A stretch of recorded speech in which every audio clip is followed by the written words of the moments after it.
완벽한 이후 스산한 가을바람이 마른 나뭇잎들을 아스팔트 위로 굴리던 저녁이었습니다.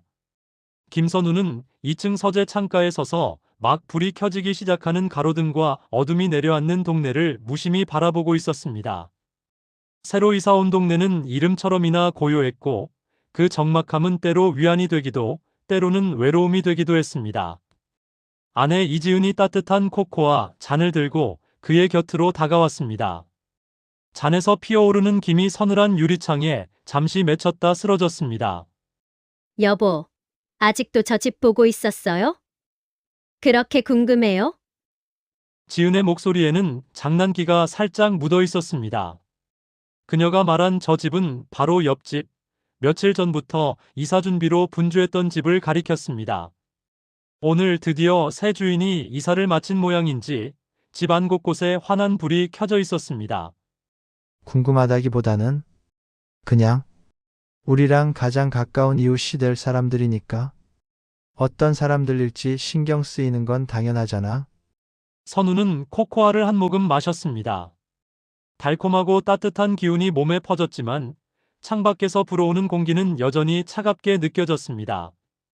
이상하게도 서재의 이쪽 벽면 근처는 유독 한기가 심했습니다. 분명 창문은 모두 닫았고 외풍이 들 만한 곳도 없는데 말입니다. 글쎄, 아까 낮에 잠깐 마주쳤는데 아주 인상 좋은 분이던데. 혼자 사는 여자분인 것 같았어요. 박혜진 씨라고 했던가. 혼자? 이 큰 집을?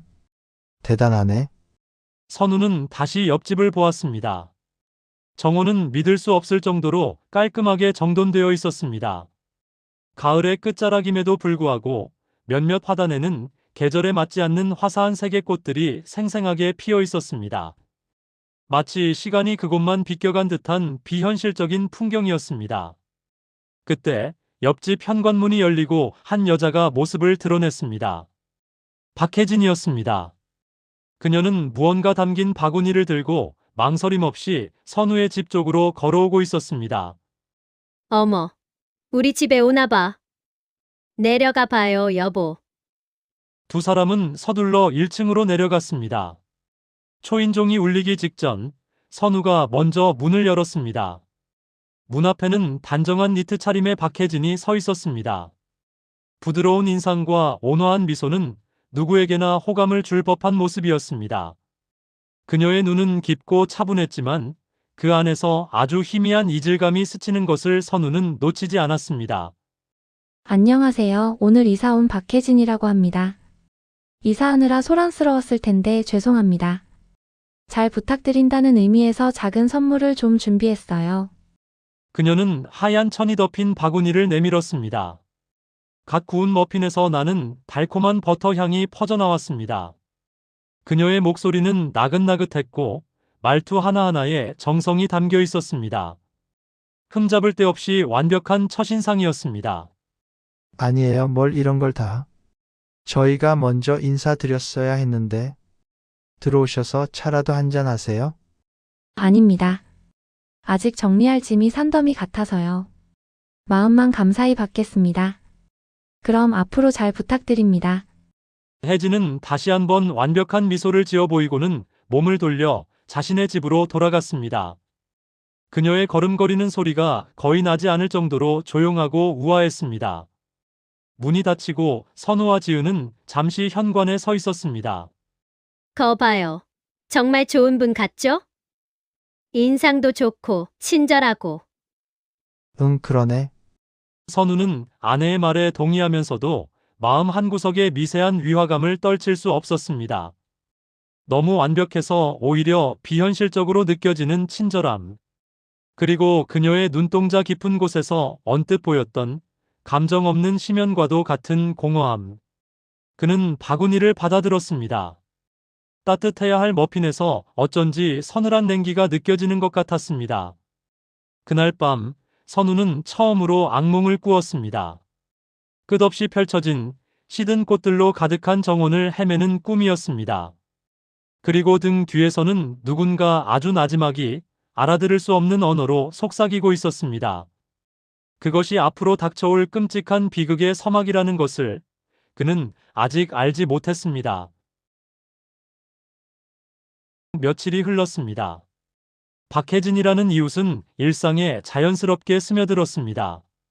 그녀는 매일 아침 정해진 시간에 정원을 가꾸었고 마주칠 때마다 그림 같은 미소로 인사를 건넸습니다. 그녀의 집에서는 언제나 은은한 허브 향과 클래식 음악 소리가 흘러나왔습니다. 지은은 완벽한 이웃이 생겼다며 기뻐했지만 선우의 마음속에 자리 잡은 위화감은 사라지지 않았습니다. 오히려 안개가 짙어지듯 그 형태가 점점 더 선명해지는 듯 했습니다.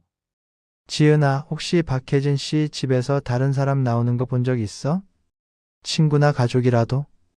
주말 오후 거실 소파에 앉아 책을 읽던 선우가 불쑥 물었습니다. 지은은 뜨개질하던 손을 멈추고 고개를 갸웃거렸습니다. 글쎄, 별로 생각해 본 적 없는데. 항상 혼자 계셨던 것 같아. 왜? 뭐 이상한 거라도 봤어요? 아니, 그냥 너무 조용하잖아. 저렇게 큰 집에 혼자 살면서 방문객 하나 없다는 게 좀 이상하게 느껴져서. 사람마다 사는 방식은 다른 거죠. 혼자만의 시간을 중요하게 생각하는 사람일 수도 있고. 당신 요즘 너무 예민한 거 아니에요? 프로젝트 때문에 스트레스 받아서 그래? 지은은 대수롭지 않다는 듯 다시 뜨개질에 집중했습니다. 선우는 더 이상 말을 잇지 않았습니다. 아내의 말이 맞을지도 모릅니다. 어쩌면 정말 자신이 예민하게 구는 것일 수도 있습니다. 하지만 그의 감각은 계속해서 경고 신호를 보내고 있었습니다. 특히 서재의 그 차가운 벽.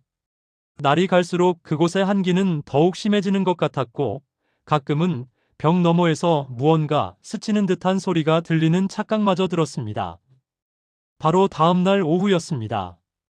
선우가 마당에서 낙엽을 치우고 있을 때 혜진이 집에서 나왔습니다. 그녀는 예쁜 포장지로 싼 작은 상자를 들고 있었습니다. 선우 씨, 잠시 시간 괜찮으세요? 그녀의 목소리는 언제나처럼 평온했습니다. 선우는 갈퀴를 내려놓고 그녀에게 다가갔습니다. 네. 혜진 씨, 무슨 일이세요? 별건 아니고요. 이웃이 된 기념으로 드리고 싶은 게 있어서요. 저희 집안에서 대대로 내려오는 물건인데 좋은 기운을 가져다 준다고 하더라고요. 부디 부담 없이 받아주셨으면 좋겠습니다. 혜진이 내민 상자 안에는 작고 섬세한 문양이 새겨진 손거울이 들어있었습니다. 은으로 만들어진 듯한 테두리는 세월의 흔적으로 검게 변색되어 있었지만 오히려 그 점이 고풍스러운 아름다움을 더했습니다. 거울면은 이상할 정도로 맑고 투명했습니다. 이렇게 귀한 걸 저희가 받아도 될지 모르겠습니다. 그럼요. 좋은 이웃과 나누고 싶을 뿐인걸요. 그 거울은 진실을 비추는 거울이라고 불린답니다. 가끔 들여다보시면 보이지 않던 것들이 보일지도 모르죠. 혜진은 알 수 없는 미소를 지으며 말했습니다. 진실을 비추는 거울이라는 말이 선우의 뇌리에 박혔습니다. 그는 감사를 표하며 거울을 받았습니다. 그녀의 손가락이 스치는 순간 얼음장 같은 냉기가 손끝을 통해 온몸으로 퍼져나가는 것을 느꼈습니다. 심장이 덜컥 내려앉는 기분이었습니다. 그날 밤 선우는 잠자리에 들기 전 무심코 혜진에게 받은 거울을 들여다보았습니다. 거울 속에는 피곤에 지친 자신의 얼굴이 비치고 있었습니다. 그런데 그 순간 거울 속 자신의 모습 뒤로 무언가 검은 형체가 아주 빠르게 스쳐 지나가는 것이 보였습니다. 너무나도 순식간이라 헛것을 보았나 싶었습니다. 뭐지? 잘못 봤나? 그는 눈을 비비고 다시 거울을 보았습니다. 이번에는 아무것도 보이지 않았습니다. 그저 자신의 얼굴만이 뚜렷하게 비칠 뿐이었습니다. 하지만 등골을 타고 흐르는 서늘한 감각은 사라지지 않았습니다. 그는 거울을 서랍 깊숙한 곳에 넣어두었습니다. 그 거울을 다시 꺼내보고 싶지 않았습니다. 그리고 그날 밤 선우는 또다시 악몽을 꾸었습니다. 이번에는 꿈속에서 혜진의 집에 있었습니다. 집 안은 텅 비어 있었고 벽마다 수십 개의 앤티크 거울이 걸려 있었습니다. 그리고 모든 거울이 일제히 웃고 있지 않은 박혜진의 얼굴을 비추고 있었습니다. 균열은 그렇게 아주 작은 틈에서부터 시작되고 있었습니다. 가을이 깊어지면서 동네는 더욱 스산한 분위기에 잠겨갔습니다. 회색빛 하늘 아래 앙상한 나뭇가지들이 바람에 흔들리는 모습은 마치 불안에 떠는 사람의 손가락 같았습니다. 선우의 내면을 잠식해 들어오는 어둠처럼 박혜진의 존재는 이제 동네 전체에 보이지 않는 그늘을 드리우고 있는 듯했습니다. 선우는 더 이상 자신의 감각을 스트레스나 예민함 탓으로 돌릴 수 없었습니다. 무언가 끔찍하게 잘못되어 가고 있다는 확신만이 날마다 커져갈 뿐이었습니다. 가장 큰 변화는 동네 사람들에게서 나타났습니다. 활기차게 아침 인사를 나누던 앞집 부부는 언제부턴가 말없이 고개만 까딱하고 지나쳤고, 아이들의 웃음소리로 소란스럽던 놀이터는 텅 비어있기 일쑤였습니다. 사람들의 얼굴에서는 생기가 사라지고 하나같이 어딘가에 홀린 듯 멍한 표정을 짓고 있었습니다. 그들은 모두 박혜진과 한 번 이상 다과를 나누거나 그녀의 정원에서 기른 허브티를 선물 받은 사람들이었습니다. 여보, 앞집 사람들 이상하지 않아요? 며칠째 커튼도 안 걷고 우편물도 그대로 쌓여 있던데. 무슨 일 있는 거 아닐까요? 저녁 식사를 하던 지은이 걱정스러운 목소리로 말했습니다. 그녀 역시 동네에 가라앉은 분위기를 느끼고 있었습니다. 하지만 그 원인이 옆집의 완벽한 이웃일 것이라고는 상상조차 하지 못했습니다. 내가 한번 가볼게. 무슨 일인지. 선우는 수저를 내려놓고 자리에서 일어났습니다. 그의 마음속에는 불길한 예감이 소용돌이치고 있었습니다. 앞집 현관의 초인종을 몇 번이나 눌렀지만 아무런 대답도 없었습니다. 그는 조심스럽게 문손잡이를 돌려보았습니다. 문은 잠겨있지 않았습니다. 삐걱이는 소리와 함께 문이 열리자 집안에서 퀴퀴하고 서늘한 공기가 훅 밀려나왔습니다. 계세요? 김선우입니다. 옆집. 집안은 어두컴컴했습니다. 선우는 휴대폰 불빛에 의지에 안으로 들어섰습니다. 거실 소파에 앞집 부부가 미동도 없이 앉아 있었습니다. 두 사람은 눈을 뜬 채 허공의 한 점을 응시하고 있었습니다. 마치 영혼이 빠져나간 인형처럼 보였습니다. 그들의 귓가에는 알아들을 수 없는 기이한 속삭임이 메아리치는 듯 했습니다. 선우가 겁에 질려 뒷걸음질 치는 순간 탁자 위에 놓인 찻잔이 눈에 들어왔습니다. 찻잔에는 마시다 남은 짙은 보라색 액체가 담겨 있었고, 그 옆에는 박혜진의 정원에서나 볼 수 있는 기묘한 모양의 말린 꽃잎이 흩어져 있었습니다. 심장이 얼어붙는 것 같았습니다. 이것은 모두 박혜진과 관련이 있었습니다. 그는 당장 이곳을 빠져나가야 한다고 생각했습니다.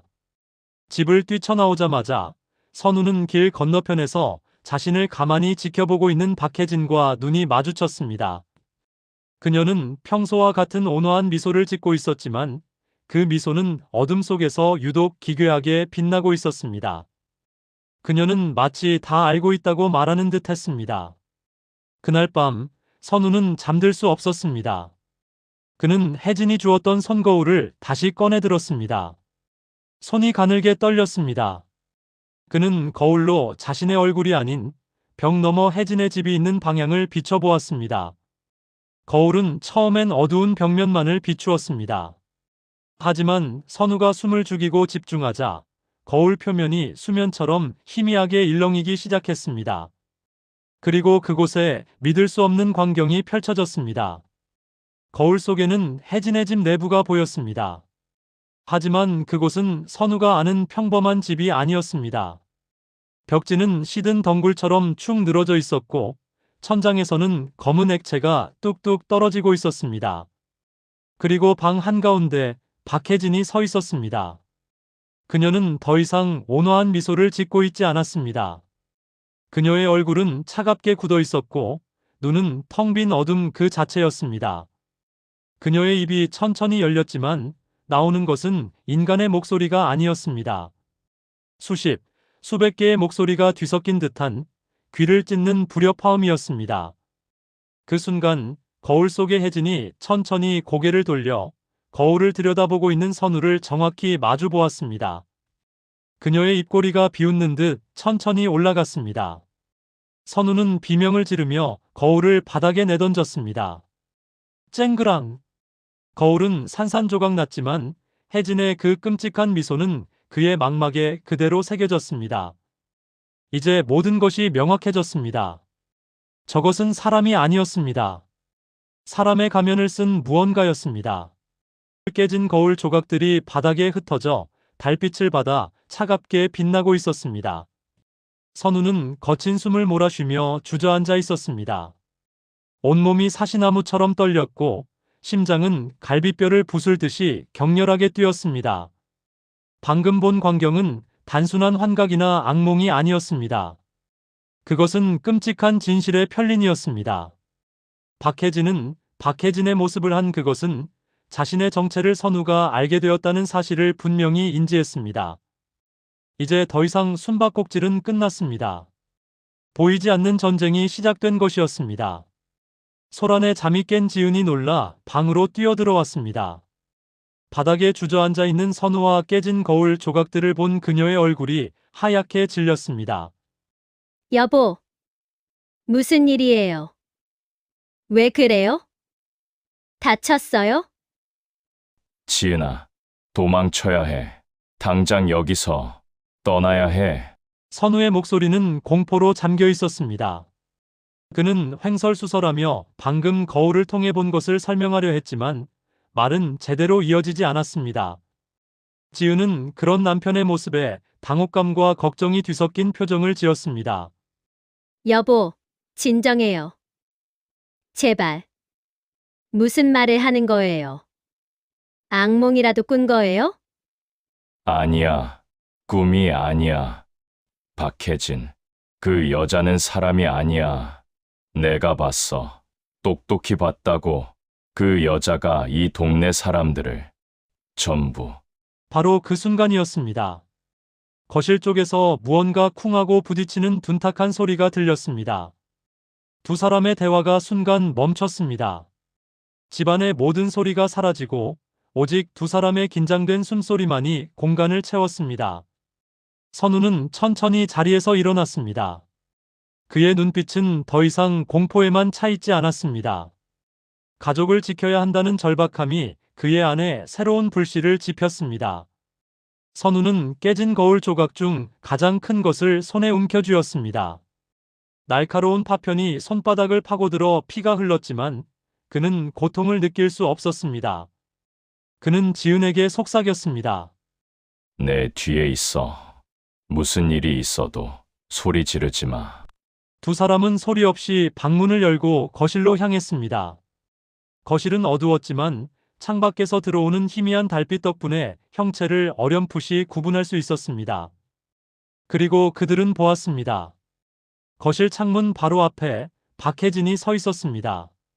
마당에, 그것도 한밤중에, 그녀는 마치 원래 그 자리에 서 있었던 조각상처럼 미동도 없이 집 안을 들여다보고 있었습니다.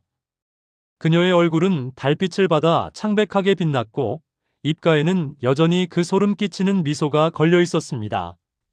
지은은 저도 모르게 입을 틀어막았습니다. 이제 그녀도 깨달았습니다. 남편이 겪은 공포가 망상이 아니라는 것을. 평범한 이웃이 한밤중에 남의 집 창문 앞에 저렇게 서 있는 것은 정상이 아니었습니다. 그때 혜진이 천천히 손을 들어 창문을 가볍게 두드렸습니다. 똑, 똑. 소리는 크지 않았지만 고요한 집 안에서 천둥처럼 울렸습니다. 선우 씨, 지은 씨. 주무시지 않았군요. 혹시 무슨 문제라도 있나요? 제가 도와드릴 일이라도 있을까요? 창문 너머로 들려오는 목소리는 평소와 같이 상냥하고 부드러웠습니다. 하지만 그 상냥함이 오히려 더 큰 공포를 불러일으켰습니다. 선우는 손에 쥔 거울 조각을 더욱 강하게 움켜쥐었습니다. 그는 지은을 등 뒤로 보호하며 온몸의 신경을 곤두세웠습니다. 원하는 게 뭐야? 선우가 낮고 잠긴 목소리로 물었습니다. 창밖의 혜진은 고개를 살짝 갸웃했습니다. 그 순진무구해 보이는 동작이 지금 이 상황에서는 더없이 위협적으로 느껴졌습니다.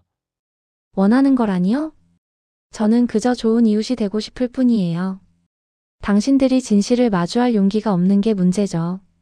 하지만 괜찮아요. 제가 곧 당신들도 제 가족으로 만들어줄 테니까요. 가족이라는 단어를 말할 때 그녀의 입이 기괴할 정도로 크게 찢어지는 것을 두 사람은 똑똑히 보았습니다.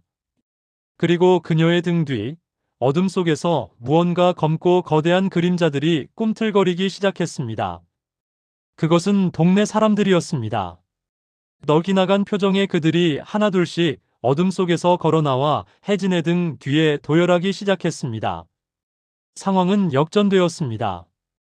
이제 선우와 지은은 자신들의 집안에 완벽하게 고립된 것이었습니다. 가면은 벗겨졌고 그 뒤에 숨어있던 악의적인 얼굴이 드디어 본 모습을 드러냈습니다. 창밖의 광경은 살아있는 악몽 그 자체였습니다. 넉나간 이웃들이 좀비처럼 박혜진의 뒤에 서서 텅 빈 눈으로 집안을 응시하고 있었습니다. 그들의 입에서는 의미를 알 수 없는 낮은 신음소리가 새어나왔습니다. 선우와 지은은 완전히 포위되었습니다. 이제 집안은 유일한 피난처이자 동시에 벗어날 수 없는 감옥이 되었습니다. 여보, 어떡해요? 경찰에. 소용없을 거야. 경찰이 와서 뭘 할 수 있겠어. 저걸? 저 사람들을 어떻게 설명해? 우리를 미친 사람 취급할 게 뻔해. 선우의 판단은 냉정하고 빨랐습니다. 공포에 잠식당할 시간조차 없었습니다. 그는 살아남아야 했고 아내를 지켜야 했습니다. 그의 시선은 옆집 박혜진의 집으로 향했습니다. 모든 일의 근원은 저곳에 있었습니다. 저것을 멈추게 하려면 뱀의 머리를 쳐야 했습니다. 여기서 기다리다간 저들에게 먹힐 뿐이야. 방법은 하나뿐이야. 저 여자의 집으로 가야 해. 분명 저 집에 약점이 있을 거야. 미쳤어요? 제 발로 호랑이 굴에 들어가겠다는 거잖아요. 호랑이 굴에 잡혀 먹히기 전에 호랑이 심장을 찌르러 가는 거야. 나 혼자 갈게. 당신은 이 방에 숨어 있어. 무슨 일이 있어도 나오지 마. 선우는 단호했습니다. 지은은 눈물을 흘리며 그의 팔을 붙잡았지만 그의 결심을 꺾을 수는 없었습니다. 그는 아내를 작은 창고방에 숨기고 문을 잠갔습니다. 그리고는 손에 쥐었던 날카로운 거울 조각과 주방에서 가져온 가장 큰 식칼을 양손에 쥐었습니다. 이제 그는 사냥꾼이 되어야 했습니다. 선우는 뒷문으로 조용히 빠져나왔습니다. 다행히 이웃들의 시선은 모두 앞쪽으로 쏠려 있었습니다. 그는 낮은 포복 자세로 몸을 낮춰 두 집 사이의 어두운 담벼락을 따라 이동했습니다. 심장이 미친 듯이 뛰었지만 그는 숨소리조차 죽였습니다.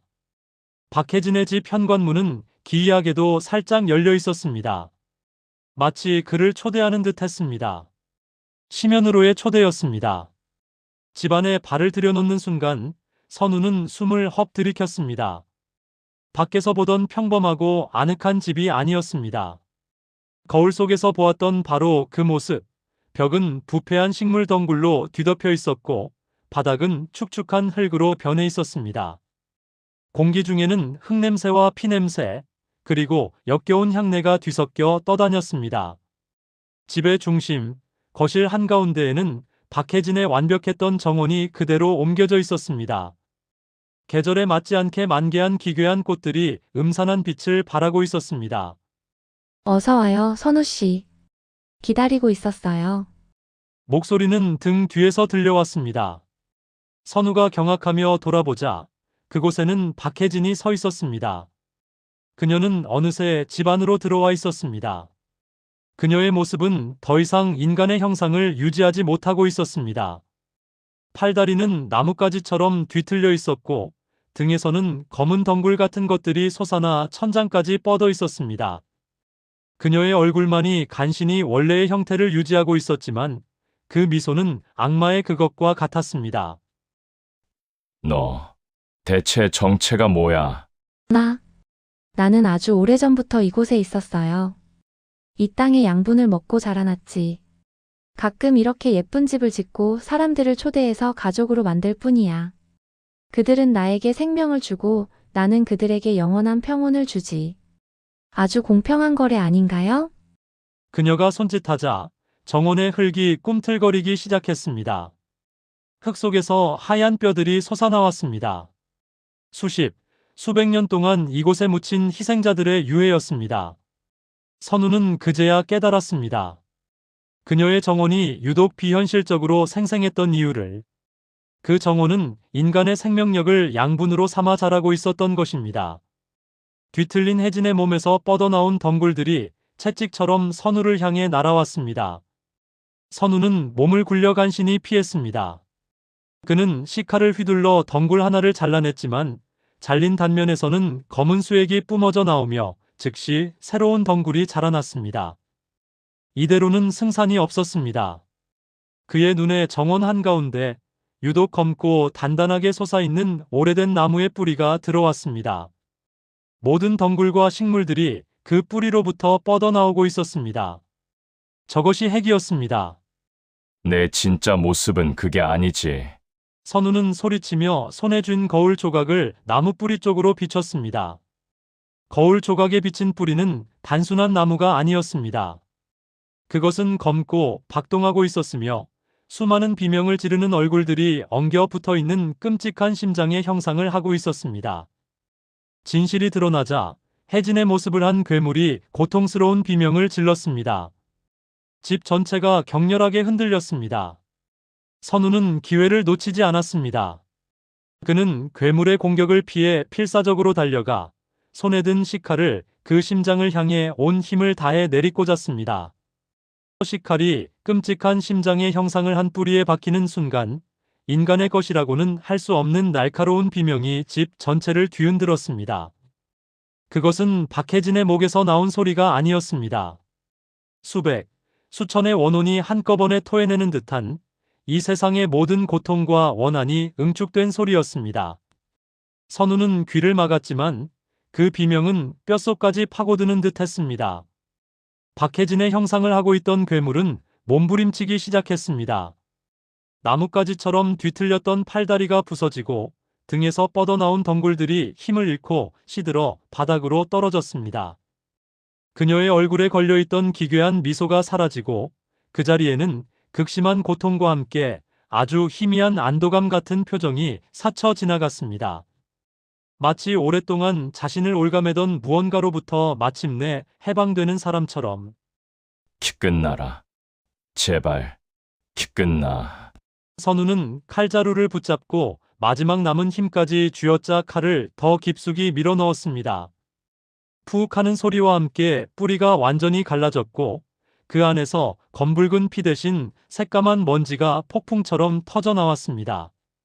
먼지는 비명을 지르며 집안을 휘젓다가 열려있던 문과 창문으로 빨려 나가듯 흩어져 밤하늘의 어둠 속으로 사라졌습니다.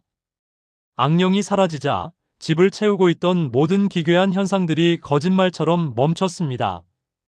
부패했던 벽은 원래의 깨끗한 벽지로 돌아왔고 축축한 흙바닥도 마룻바닥의 모습을 되찾았습니다. 오직 거실 한가운데 뿌리가 있던 자리에 깊게 파인 흉터와 그 옆에 쓰러져 있는 박혜진의 모습만이 방금 전까지 벌어졌던 사투가 현실이었음을 증명하고 있었습니다. 그녀는 숨을 쉬지 않았습니다. 수십 년간 악령의 숙주로 살아야 했던 그녀의 긴 고통은 그렇게 끝이 났습니다. 밖에서 들려오던 이웃들의 신음소리도 멎었습니다. 선우가 비틀거리며 밖으로 나가자 이웃들은 모두 제자리에 쓰러져 잠들어 있었습니다. 마치 긴 악몽에서 깨어난 사람들처럼 평온한 표정이었습니다. 잠시 후 그들은 하나둘씩 깨어나 어리둥절한 표정으로 주위를 둘러보았습니다. 그들은 자신들이 왜 한밤중에 남의 집 마당에 나와 있는지 전혀 기억하지 못했습니다. 지은이 잠가두었던 창고 문을 부수고 뛰쳐나와 선우를 부축했습니다. 두 사람은 아무 말 없이 서로를 부둥켜 안았습니다. 끔찍한 밤은 끝났습니다. 공식적으로 박혜진은 지병인 심장마비로 사망한 것으로 처리되었습니다. 동네는 예전의 평온을 되찾은 것처럼 보였습니다. 사람들은 다시 아침 인사를 나누었고 아이들의 웃음소리가 놀이터에 울려 퍼졌습니다. 아무도 그날 밤의 일을 기억하지 못했습니다. 오직 김선우와 이지은 두 사람만이 모든 것을 기억할 뿐이었습니다. 몇 달 후 선우와 지은은 그 동네를 떠나기로 결정했습니다. 그들에게 그곳은 더 이상 평온한 보금자리가 아니었습니다. 짐을 싸던 선우는 서재 바닥에 떨어져 있던 작은 거울 조각 하나를 발견했습니다. 그가 괴물의 심장을 향해 달려갈 때 손에서 놓쳤던 파편이었습니다. 그는 무심코 거울 조각을 주워들었습니다. 거울 조각에는 그의 지치고 상처 입은 얼굴이 비쳤습니다. 그런데 그 순간 그의 얼굴 뒤로 텅 빈 옆집의 창문 안에서 무언가 검은 안개 같은 것이 아주 희미하게 피어오르는 것이 보였습니다.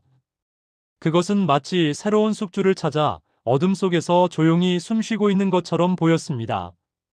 선우는 등골이 서늘해지는 것을 느꼈습니다. 악령은 사라진 것이 아니었습니다. 그저 잠시 물러났을 뿐이었습니다. 여보, 뭐해요? 다 쌌어요? 아니, 거의 다 됐어. 선우는 거울 조각을 주머니 깊숙이 넣었습니다. 그는 아내에게 아무 말도 하지 않았습니다. 그녀에게 또 다른 공포를 안겨줄 수는 없었습니다. 그는 그저 이 끔찍한 비밀을 평생 가슴에 묻고 살아가야 할 것이었습니다. 평범함이라는 가면 뒤에 숨겨진 악의 민낯을 목격한 대가는 너무나도 컸습니다. 그들의 삶에 남겨진 깊은 흉터는 결코 사라지지 않을 것이었습니다. 창밖으로 보이던 옆집의 정원은 이제 모든 풀이 죽어 황량한 잿빛 흙만 남아 있었습니다. 마치 다음 씨앗이 뿌려지기를 기다리는 것처럼